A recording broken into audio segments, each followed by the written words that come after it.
नासिन एक ॿी अहम ख़बर खां के आगाह कई पिया। पीर जे ॻोठ मां चोरीअ जी कोशिश दौरान एक मुबैना चोर मारिजी वियो। ॿ चोर सोघा कया विया जिन खे पुलिस हवाले कयो वियो। किंगरी पाड़े में घर अंदर चोरीअ जी कोशिश दौरान घर भाती सुजाग थी पिया। फरार थियण दौरान एक ॼणो ऐं मुर्तज़ा कल्होड़ो लोहो सरियो लॻण सबबि मारिजी वियो आहे। ॿ ॼणा फरार थी विया। अहम ख़बर खां नासिन के आगाह कई पिया। ब्रेकिंग न्यूज़ आहे।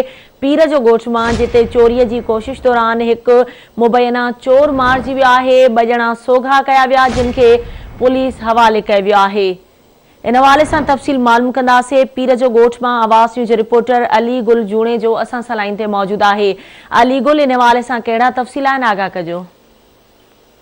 जी, किंगरी जो मामलो आहे पीर जो ॻोठ जो, जिते रात जो देर सां सुबुह आज़ान वक़्तु चोरनि जेके गुलाम असगर तार जे घर में दाख़िल थिया। जीअं ई ॿार जेके घरदड़ी सुजाग थिया त उन्हनि चोरनि जो पीछो कयो। पीछो करण सां चोरनि भितियूं क्रॉस कयो। भितियुनि में लॻल सीखुनि लॻण सां हिकु चोर जेको आहे फोत थी वियो आहे। जंहिंजो नालो आहे गुलाम कलोड़ो, ऐं जंहिंखे साथी पंहिंजे लाशे खणी हिकु घर वारे मदरसे में दाख़िल थिया त पोयां पुलिस ऐं ॻोठाणनि पहुची उहो लाश वसूल कयो आहे। ऐं पुलिस बर वक़्तु ई ॿिनि चोरनि जमील अहमद पवर ऐं अब्दुल कयूम कांदड़ो खे पिणु गिरफ़्तार करे लाकअप करे छॾियो आहे। जी ठीकु आहे, अवां जी महिरबानी अली गुल तफ़सील खां आगाह करण जे लाइ।